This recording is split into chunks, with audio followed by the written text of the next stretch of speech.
poštovana gospođo Boroinić-Bojović, poštovani dragi studenti, dragi roditelji, dragi prijatelji, dame i gospodo. Zaista mi je veliko zadovoljstvo što 19. decembar dočekujem i provodim sa vama. Ovo je praznik za mene.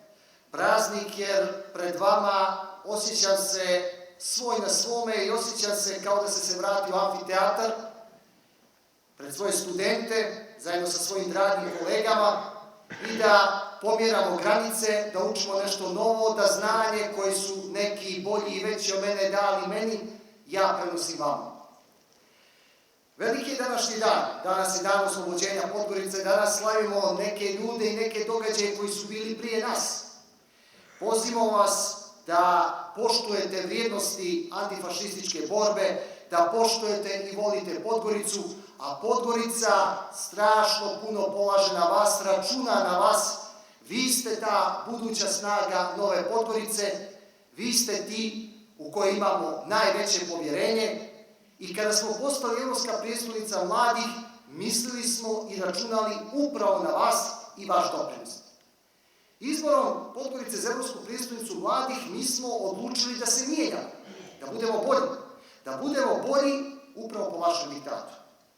A vi ste najbolji od najboljih, vi ste najbolje što ovaj grad ima, možda i ponajbolje što ova država ima i želimo vaš potencijal da zadržimo ovdje u ovom našem gradu i da ga pretvorimo u dobro svih građana Podgorice i naše Crne Gore.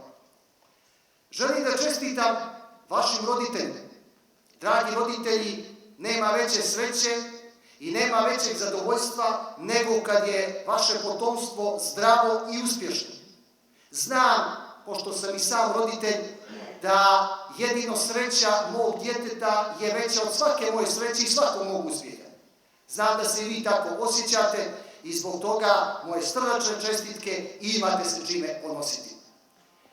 Dragi studenti, dobitnici nagrade, želim da vam poručim da ovaj današnji dan i nagrade koje ste dobili su priznanje za trud koji ste do sada uložili.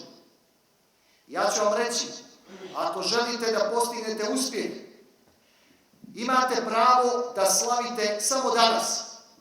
Već sutra je novi dan i sve što ste do sada stvorili, taj novi dan zaboravlja i briše. Svaki novi dan je istinski novi izazov. I molim vas, imajte to na umu. Od stare slave se ne živi. Shvatite da živite u vremenu kada svakog novog dana morate da ulažete u sebe, da radite na sebi, da se nadograđujete i tek tako i tek tada ćete postati konkurentni i moći da se takmičite i sa svijetom i sa svim onim koji su možda sada daleko od nas. Imaćete punu podršku glavnog grada, istrajte, vjerujemo u vas i neka vam ovaj dan i svjetlost današnjeg dana otvore neke nove puteve, nove vidike i da iduće godine zajedno slavimo nove uspjehe i vaše lično i ovoga grada. Hvala vam.